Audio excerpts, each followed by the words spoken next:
VikesNow. I am Dustin Baker. It is Wednesday, March 20th. We were supposed to have Steffi Smalls on today, but her power went out. So Josh Frey and I are scrambling. We've chosen to talk about the draft because that son of a bitch is about 5 weeks away, and it's going to be this almighty Vikings climax. I am here with Josh, a typical mainstay of Wednesdays. How are you? I'm doing good, man. We're kind of back to the good old days with just me and you. We haven't really gotten a chance to do this in a while. So, it sucks that Stefan wasn't able to join today, but we're making the best out of it. Yeah, I completely agree. We're working on her for Friday. I'm waiting to see if she can reply. And then we have some other sweet guests around the bend. But we had news yesterday. What's what we're going to start off with before we transition to the draft? That cornerback, CB, Shaquille Griffin, will join these Vikings. And ironically, he's a guy that we've asked for as a not even really a depth guy, but somebody to make the quarterback room legitimate in about 3 straight off seasons. And then this year we haven't asked for it yet. I'm sure we would have got there, but boom, it happened. So, do you like the Griffin addition? And do you think this man will start week 1? First and foremost, I do like it. Just the continuity. He's now the third Texan or former Texan that the Vikings have signed in the past week. So that's a continuity in there. That can never really go wrong, I guess. But obviously down the stretch of the season, it became pretty clear that the Vikings needed at least some sort of extra oomph to them in that cornerback room between Byron Murphy and Mekhi Blackman getting hurt. And Caleb Evans going through who knows what between injuries, getting benched, all sorts of different things going on with him. So the Vikings definitely seemed like that they needed another body in that CB room just to at least compete. And I don't even know necessarily if Griffin's going to be the starter week 1. I honestly, I'm hoping he's not, because I hope that Caleb Evans is able to turn around and be that cornerback that we saw during the first half of 2023 rather than the last half, where Mekhi Blackman continues to progress. So yeah, I do like it in terms solely if it's just a depth signing. I think this is great. And if he ends up being a starter, I think he's at least capable of doing it. He's played for 8 years in the NFL. So, he's definitely, he's been here before. He's made a Pro Bowl. He's a decent player. So at the end of the day, this is a really good pickup. Yep, and he had a passer rating against of 72.4, which means when quarterbacks threw at him, they didn't fare very well. And had that, I tweeted this yesterday, if that stat would have been a Viking stat last year, it would have been the best cornerback that they had. So that's super encouraging. It also presents a scenario where if they sign another guy or they draft somebody and keep him on the roster, somebody's probably going to be the odd man out, whether that's Evans, Booth. And those would probably be the nominees because right now the Vikings have 5 cornerbacks who you'd consider at least decent. And usually you don't need that many. In theory, they keep 6 safeties last year. I guess they could do that again with cornerbacks. And then also before we get into the draft, I believe at the NFL Combine, one of the times that Kwesi Adofo-Mensah was on a microphone in the last month or so, he talked about adding defensive depth. He basically admitted that everything came up short when dudes started to get hurt, whether it was DJ Wanham, Byron Murphy there down the stretch. And so I think this was putting his money where his mouth was, that we're going to get deep defensively, or at least a little bit deeper. Do you think this is the end-all cornerback, solution, or do you think that they could still sign Xavier Howard, or in a weird scenario, draft a cornerback in the first 3 rounds? I think that at least for this season, this is probably going to be about it, just because, like you said, they've already got so many bodies in that room that it's going to be, unless they're really out on either Booth or Evans, then I really just don't see how they can sign another guy and manage to keep everybody else while also filling their depth needs at other positions. Because keep in mind, this is all about filling a 53-man roster in September, not necessarily making the best cornerback room that you can possibly have, So I do think that this is probably about it for this year. Maybe they swing a draft pick down the stretch or something around 6 or 7, but I wouldn't really expect much more than that. Yeah, if we got a notification today or anytime in the next week that says boom, Xavier Howard to Vikings, that would probably mean that Evans and Booth were on their way out, because they wouldn't be getting rid of Murphy, and they for damn sure won't get rid of Mekhi Blackman. So that would be depressing. However, we would probably be excited because boom, we'd finally have some cornerback oomph, some veteran stuff rather than going into it.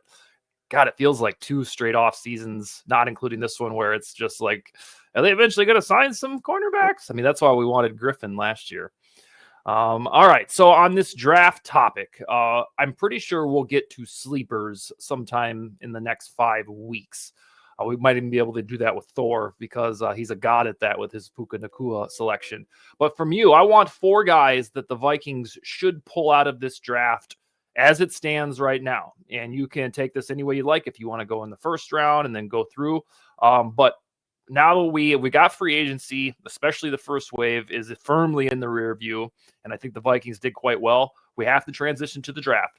So with a list of 4, start with your number 1. Who should the Vikings get in 5 weeks? I think number 1, if I'm gonna try to keep this a little bit realistic, or at least as much as I possibly can, because I really want to say Jaden Daniels here, but I really think that he's going to Washington at 2, and I don't think they're gonna budge from that pick.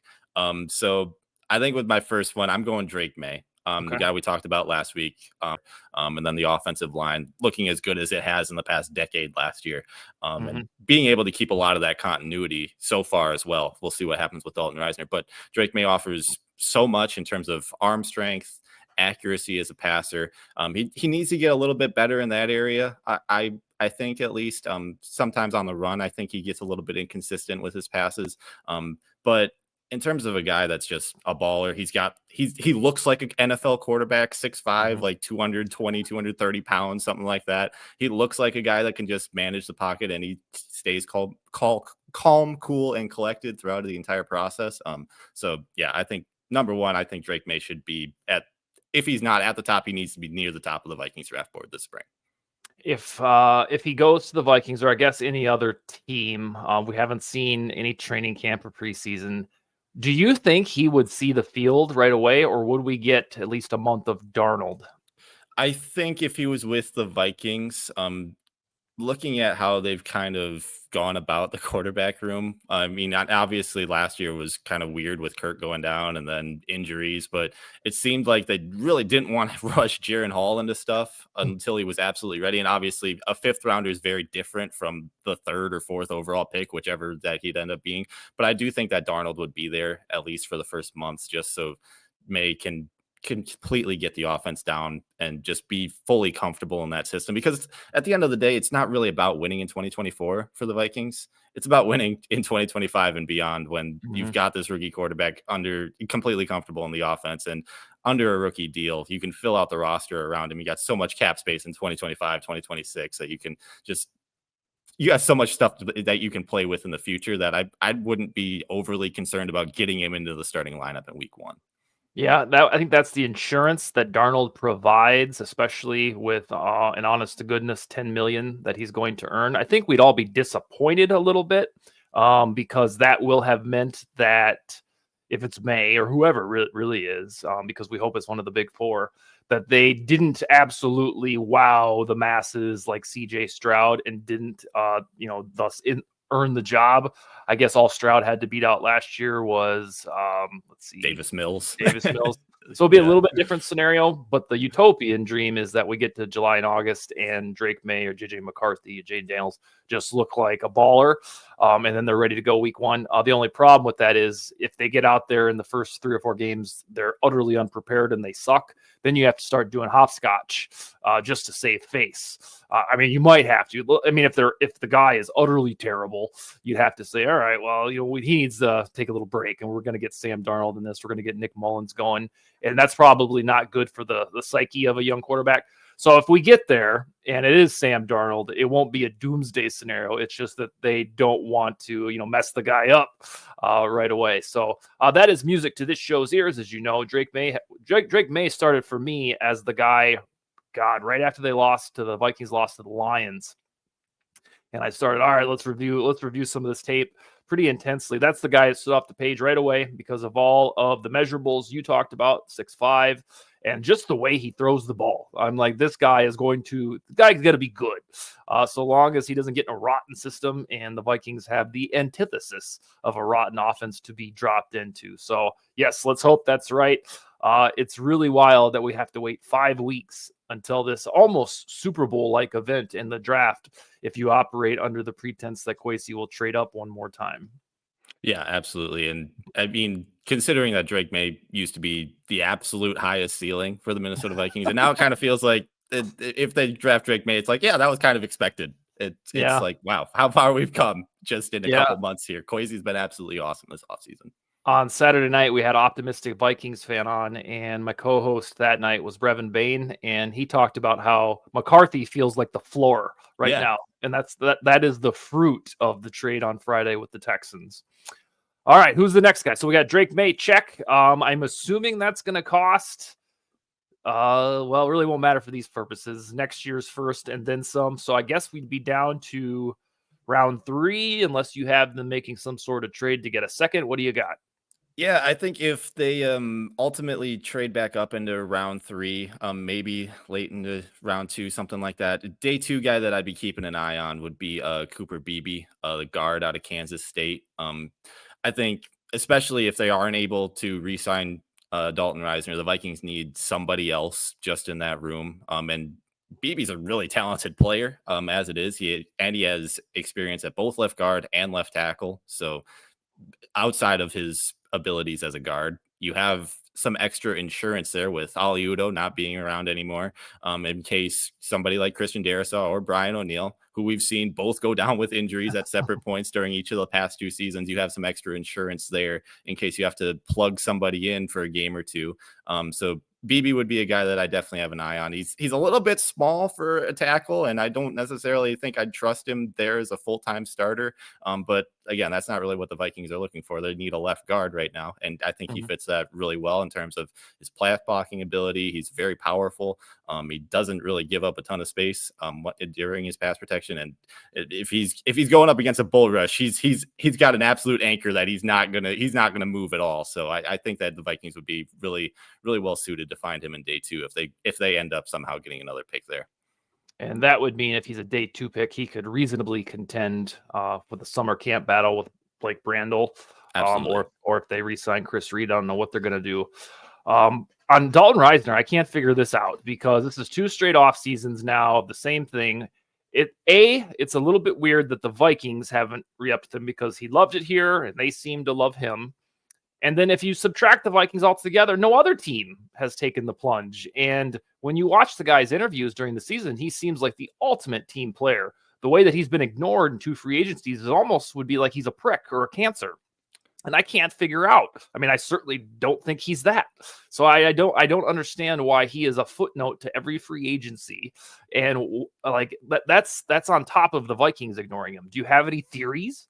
I mean, yeah, it's really tough because, like you said, he came in last year and immediately, like his first time talking to the media was like, I just want to be here and prove that I can prove to the guys that I'm worth keeping around, and prove to the guys that I can do whatever they need me to do to be successful for this team. So, yeah, it's really strange. The only theories I would have is maybe he's just asking for exorbitant amounts of money that no team's willing to give him. And there are some pretty decent guards in this year's draft class. So it might not be the greatest time for a guy who's not at the top of the free agency class.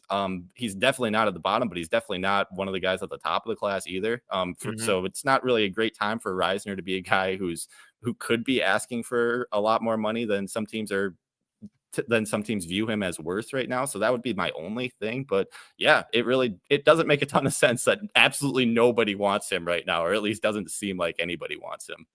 And if it's the Vikings, now the compensatory formula is taken care of. So if that was holding them back, which they would have known already, they can go and sign him. And so we're basically down to Blake Brandel, 3 years, 11 something million. Let's see. Chris Reed's still out there. Yeah. Signing Reisner back. In an article a couple months ago, you had Laken Tomlinson, and he's still available, I believe. I think so. So you have Brandel, Reisner back, Laken Tomlinson, a rookie like BB that you mentioned. And that's pretty much it. Now, I think those are decent options. I don't think any one of them would be like, oh, what are we doing? We'd have to see a good summer from Brandel. Moving him from tackle to guard and doing that fun game. Yeah, it's weird because left guard's like the only position that he hasn't played at the NFL level. Like he had starts at left tackle and right tackle in 2022, and then he was right guard this year, but we just haven't seen him at left guard yet. So I mean, if there's any like I guess if you want to take the bright side of anything, Ed Ingram played left guard in college. So worst case scenario, you can slide him over there and then play Brandel at right guard or something. If things absolutely look horrible for Brandel at left guard. Okay, that checks out. All right, so you heard it here first in terms of left guard options. Blake Brandel, Dalton Risner, Laken Tomlinson, or a rookie like Beebe. That would be what we're looking at. And we only fixate on this so often as Vikings fans because we went through 2 or 3 years of misery at that spot. Yep. Ordinarily, you'd watch a podcast for like the Jaguars or Cardinals, and they wouldn't give a damn about the left guard. They're like, just put some chunky guy out there, he'll be fine. But that's not how it works in these parts. Yeah, absolutely not. All right, who's number 3 as we tunnel, I guess, toward the middle rounds? Yeah, number 3, I think, again, this is kind of a guy that I view as kind of a borderline day 2, maybe top of the board day 3 type of player, but wide receiver Troy Franklin out of Oregon. I think he popped off a lot at the Senior Bowl, and I think he's done a lot of stuff to raise his draft stock. So maybe he can get into that day 2 now. And I know there's a lot of people out there that believe that he's a day 2 guy. I think he's a very solid slot receiver. He kind of can be that deep ball guy that the Vikings kind of need right now. They haven't really gotten that out of Jalen Nailor through his first 2 seasons at the NFL level. Obviously, he had that stretch down the stretch of his rookie season where he looked pretty decent, but we didn't really get to see him much last year. So if he's not there, Troy Franklin, I think, can be a guy that can fill that role pretty well for him. And I just Googled him because I didn't have his height memorized. He's tall for a slot guy. He is 6'3". That'd be pretty sweet. Is he fast too? Yeah, I'm trying to remember exactly what he tested at. There's so many numbers that I can't remember exactly what he ran his 40. Let's see here. 4.41. So yeah, there you go. Yeah, pretty darn good. Yeah. All right, and then he would be a guy because I think an underrated talker is the Vikings have kind of skimped at WR3 unless you interpret Trent Sherfield as a surefire WR3. That guy's bounced around a lot in the last 4 years. I don't know that I would circle him as a WR3. We know what Brandon Powell is, probably WR3 in a few games. More realistically, the punt returner WR4. And then I just don't think Jalen Nailor can be trusted for a full season. I think you pointed out, or it was Yannick Eckhart from Germany, that the guy hardly played at Michigan State, or at least like his numbers there weren't ginormous. And yeah, so he didn't put out a ton until I think it was his final season there where he finally was able to get on the field pretty consistently and put up some decent numbers. So yeah, I'm right there with you. Okay, and Franklin should be available in round 3 or 4, or is that going to get pulled up into higher? I think there are potentially some teams that could view him a lot higher than that, but I do think that would kind of be around the consensus of where I would take him at least. Round 3, early round 4. Okay, and he's part of that batch of allegedly really good deep WR3s available in the draft, correct? Okay. Yeah, absolutely. All right, wind us down with the final guy these Vikings should target. Number 4, I'm sticking with the wide receiver position. Yeah. And I want to save this guy for last because I think that out of the day 3 receivers, I think that this might be my favorite guy is Jamari Thrash out of Louisville. He transferred from Georgia State this year. And this dude, if you watch him play, he's an absolute dog on the field. He's very confident. His contested catch rate is just insane. He goes up there and he has absolutely no regard for anything else that's going on around him. He just sees the ball and he goes and gets it. So I love that in him. And he's just a really outstanding route runner. Honestly, if I was to he reminds me a ton of Jordan Addison, if I'm being completely honest. Maybe a little bit of a lesser version of Jordan Addison at this point. I just don't necessarily know if he's quite as athletic as Addison was coming out of college. But he's a guy who runs really great routes. He's got a really extended route tree. He can do a lot. He's versatile to play in the slot and on the outside. He's done both throughout his college career. So yeah, I think like you said, if the Vikings need to go get a wide receiver 3. And it kind of feels like they do, unless they're really sold on Brandon Powell being that guy. And I'm just not quite there yet. He did a lot of good things last year, but I still think WR4, like you said, is probably his best role. But Jamari Thrash, I think if you really want to go get a guy that has the potential to be that WR3 for you and be a high-end WR3 for you, Jamari Thrash is that guy for me. Okay, this brought me to mind one of my favorite topics for you because you were so right. Tank Dell, maybe doesn't quite have that upside, but who is your Tank Dell of this year where, after round 1, you're like, got to get this guy. Who is that at wide receiver? I think it might be Roman Wilson. I think it might be Roman Wilson out of Michigan. And I know I've kind of talked a lot of trash on Michigan's playmakers around JJ McCarthy throughout this offseason and kind of in our chats. But I think Wilson is a guy that if you use him the right way, and I think that he's a guy that especially you just get him the ball on screens or slant routes and just let him go to work. I think that after the catch, he can be absolutely insane for an NFL team. And I think if you take him in round 2 and you utilize him that way, I think somebody's going to get really good value out of him. That's music to my ears, especially if they get him, because that's what I wanted Rashid Shaheed for in the Vikings offense. But that was real anticlimactic. He just went back to the Saints. So didn't even see the open market. All right, let's run them down. Drake May, that was foremost. Probably have to get to number 3, we think, as of March 20th for him. Yep. And then is it Cooper Beebe? Yes. And he could presumably perhaps start at left guard. And then 2 wide receivers, Jamari Thrash. But before that, what was that?